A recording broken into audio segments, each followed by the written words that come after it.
കഥ പെയ്തൊഴിഞ്ഞ വാനം. രചന ഷീന ശ്രീജിത്ത്. ശബ്ദം ആതിര ജെ വാര്യർ. ഡൽഹിയിലെത്തി അനിരുദ്ധനോടൊപ്പം ഇരിക്കുമ്പോൾ വല്ലാത്ത സന്തോഷം തോന്നി. അന്യമതസ്ഥനാണെങ്കിലും അപ്പനും അമ്മയും ആരുടെയും ഇഷ്ടക്കേടുകൾ വകവയ്ക്കാതെ എൻ്റെ ഇഷ്ടം സാധിപ്പിച്ചു തന്നല്ലോ. അവൻ എന്നെ ചേർത്തു പിടിക്കുമ്പോൾ ഒരു കുളിർക്കാറ്റ് വീശുന്നെങ്കിലും കണ്ണുകളിൽ നനവ് പടരുന്നുണ്ടോ?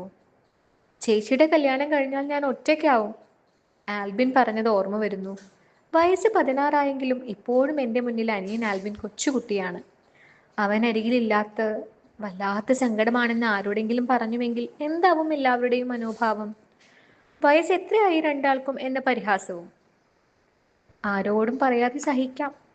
ആരുമില്ലാതെ വേനൽ ചൂടിൽ എന്തൊക്കെയോ കുത്തിക്കുറിച്ചിരിക്കുമ്പോൾ അടുത്തു വച്ച ഫോൺ റിങ് ചെയ്യുന്നു. എടുത്തു നോക്കി. എൻ്റെ പൊടിമീശക്കാരൻ ചിരിച്ചുകൊണ്ട് സ്ക്രീനിൽ. നമ്മളെ ഒന്നും ആർക്കും വേണ്ടിപ്പോൾ. അങ്ങനെ ആവട്ടെ.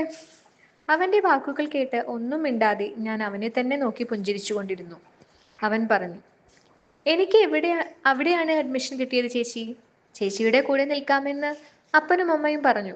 അടുത്ത ആഴ്ച അങ്ങോട്ട് വരും, സ്വർഗത്തിലെ കട്ടുറുമ്പായി. ചിരിച്ചുകൊണ്ട് അവൻ പറയുമ്പോൾ ഞാൻ പറഞ്ഞു, തമാശ പറയില്ല എൻ്റെ ആൽബി. എപ്പോഴാ നീ സത്യം പറഞ്ഞത്? ആര് വിശ്വസിക്കും നീ പറയുന്നത്? എടി മന്ദബുദ്ധി, എന്റെ സ്വഭാവം മാറുവേ, ആരോ വിളിക്കുന്നു എന്ന് പറഞ്ഞ് അവൻ ഫോൺ കട്ട് ചെയ്തു. ഞായറാഴ്ച അതിരാവിലെ എഴുന്നേൽക്കും മുൻപേ കോളിംഗ് ബെൽ കേട്ട് വാതിൽ തുറന്നപ്പോൾ വലിയ ബാഗും പുറത്തിട്ട് അതാ നിൽക്കുന്നു എൻ്റെ ആൽബിൻ. ഇളം കാറ്റിൽ അവന്റെ കൈപിടിച്ച് അകത്തേക്ക് കയറ്റുമ്പോൾ പെയ്തൊഴിഞ്ഞ വാനം പോലെ മനസ്സിൽ എന്തെന്നില്ലാത്ത സന്തോഷം.